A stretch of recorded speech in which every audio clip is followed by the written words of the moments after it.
The engine is running, but the car never leaves the driveway.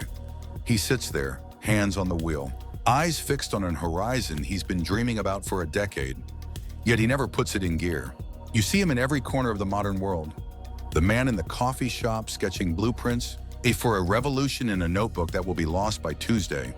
The lover who is intoxicating, poetic, and utterly consuming until the first mention of a shared lease or a difficult conversation. And suddenly he is a ghost. He isn't lazy, he isn't stupid, he is trapped in a myth.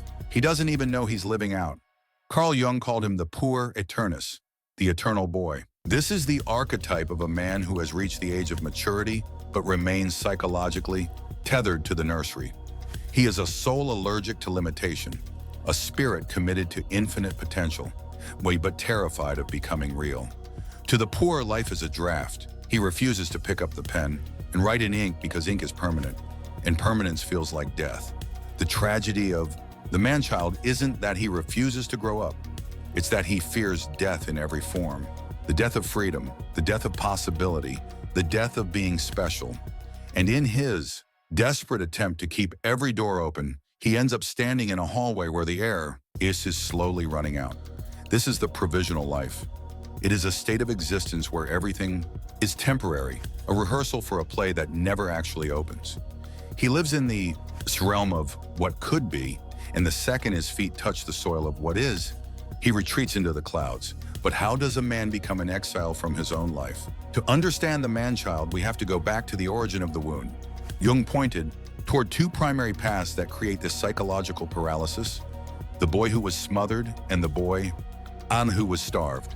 In the first path, overprotection, the boy is denied the dignity of his own struggle. He is raised in a cushioned world where every failure is caught by a soft net. Every discomfort is smoothed over by a mother who cannot let go. He is praised for his spirit, but never challenged on his character. He never learns the taste of resistance. Consequently, the world becomes a terrifying monster. Not because it is cruel, but because he has never been allowed to develop the muscles to face it. He enters adulthood looking for a mother in every woman he dates, seeking a sanctuary rather than a partnership. Then there is the second path, emotional neglect. This boy isn't told he's special. He's told nothing at all, left to raise himself. In a vacuum of affection, he retreats inward. He builds elaborate fantasy worlds where he is the hero, the king, the one who is finally seen. These dreams become his shelter, the only place no one can hurt him. As he grows, he clings to these fantasies because the real world, it offers nothing but the cold reminder of his insignificance. In both cases, the man-child is a boy who missed his rite of passage. He never learned how to anchor his spirit in the heavy, beautiful structure of responsibility. Here is the paradox that makes the Puer so dangerous to the hearts of others. He is often the most magnetic person in the room. He is charming, emotionally expressive, and seemingly more alive than the boring men who work 9-to-5s and pay their taxes on time. He speaks the language of the soul. He promises a life of spontaneity and magic. And that is exactly why people fall for him. But the closer you get, the more the floor begins to shake. One week he is planning a life with you, the next he is lost in a week-long video game bender or a new obsession that doesn't include you. You think to yourself, I can fix this. He just needs someone to believe in him. But time doesn't grow the Puer because his wound isn't on the clock, and it's in the soul. Jung wrote that the Puer Aeternus is the boy who cannot age, not because he is youthful, but because he cannot face the brutal gravity of life. He isn't malicious. He isn't trying to break your heart. He simply hasn't met himself yet. His entire life is a fortress built to protect a sensitive, fragile, brilliant inner child that was never nurtured into strength. He escapes through art, through women, through drugs, or through a constant reinvention of himself. Anything to avoid the silence where the cry of his unmet needs lives. Like Peter Pan, he has found his refuge in Neverland, a place where he is never the problem, where life is an idea, not a discipline, where love is a romantic peak, not a relational labor. But eventually the fantasy begins to collapse. The provisional life has an expiration date. The most devastating moment in the life of a man-child occurs When he realizes that potential is no longer a badge of honor, it has become a mark of shame. He wakes up at 35, 40, or 50 and realizes he is surrounded by half-finished projects and broken promises. This is the psychological cliff. This is the moment where the specialness he cherished begins to feel like a curse. There are two paths, and from this cliff, the first is a descent into bitterness. He blames the world. The second path is the one Jung advocated for, symbolic death.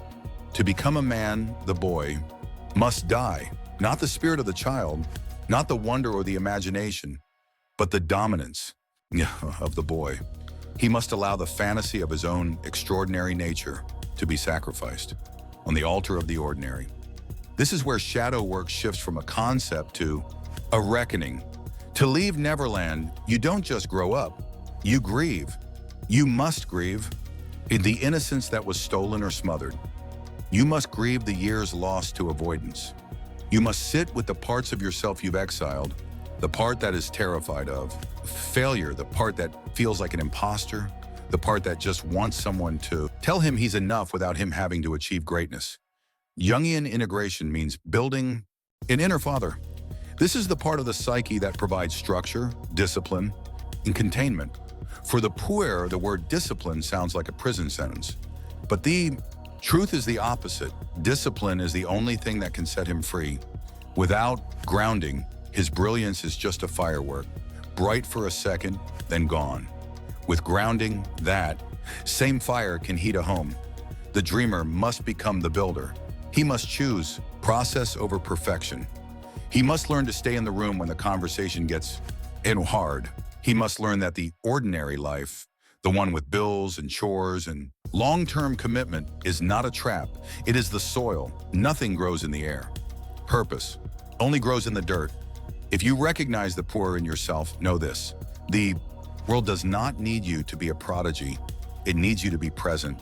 Adulthood is not a death sentence for your magic. It is the only way to make your magic real. You don't need to abandon your dreams.